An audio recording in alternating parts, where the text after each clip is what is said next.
J'ai reçu cet appel comme un cadeau où quelquefois tu vois le bout du petit paquet, mais tu n'aperçois pas le paquet.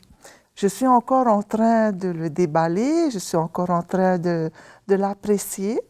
Je ne m'y attendais peut-être pas, mais inconsciemment, je le savais.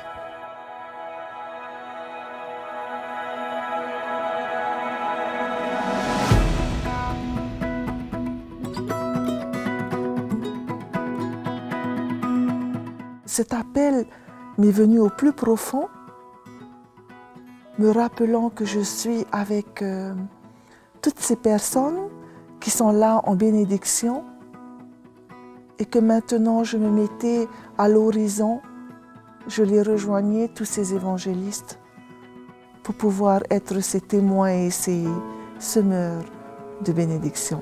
Alors je suis aujourd'hui évangéliste, ou bien je vais dire que je deviens évangéliste. Je deviens président de l'Ordre des évangélistes. Je suis aussi le pasteur du conseil de direction de l'Église mondiale et le conseiller spirituel de la première présidence. Et ce sens de l'appel, je suis encore en train de vivre avec et d'apprendre de cet appel. J'ai confiance en tous les évangélistes et en l'Église pour continuer à cheminer avec eux. Mon parcours dans la communauté du Christ s'est fait tout naturellement, mais aussi avec surprise. Alors avec surprise parce que je suis née d'une famille aimante, mais qui n'avait aucune relation avec la communauté du Christ. Et naturellement parce que j'ai été adoptée par des parents qui étaient de la communauté du Christ. Et de ce fait, j'ai vécu dans un cadre où le service, la foi et l'Église étaient le quotidien.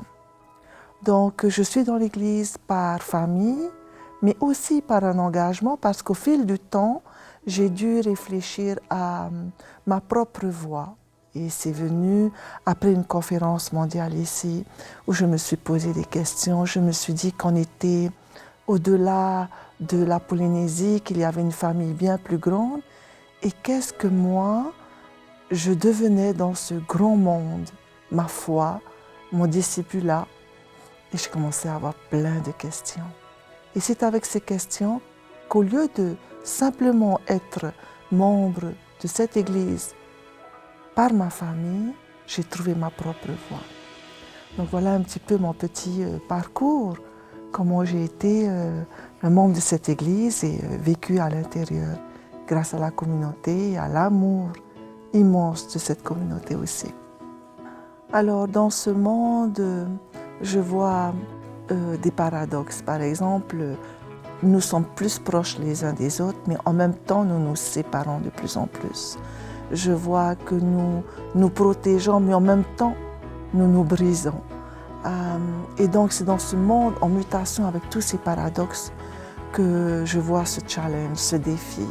C'est de pouvoir être présent auprès de toutes ces personnes, dans toutes les situations possibles où nous pouvons apporter et mettre un espace ou des relations où les gens peuvent sentir, vivre cet amour de Dieu. Et sortir de notre zone de confort, je pense, est un des plus grands défis. C'est-à-dire qu'on a pris des positions, bien on continue à offrir un très bon ministère. Toutefois, le monde est en train d'avancer dans une direction qui parfois nous est mystérieuse et nous devons nous adapter à tous ces changements, à tous ces défis. Je vois cette opportunité. Donc, il y a des aspects tellement variés dans le ministère de l'évangélisme que c'est là que je vois l'opportunité. Nous pouvons être partout et apporter cet esprit de l'amour de Dieu, cette bénédiction.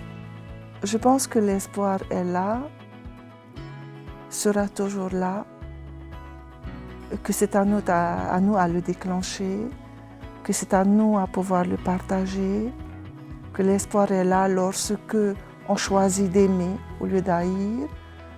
L'espoir est là lorsqu'on choisit d'élever notre voix au lieu de juste rester passif.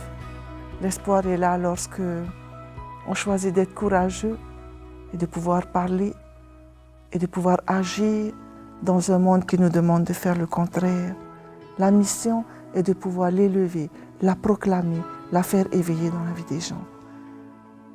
Et avec la puissance de l'amour, celle qui nous vient de Dieu, celle que notre communauté manifeste à chaque fois, cet espoir brille maintenant à chacun d'entre nous, pas qu'aux évangélistes, chacun d'entre nous, de pouvoir faire briller cet espoir dans la vie des gens. Alors je vous souhaite tout l'espoir du monde.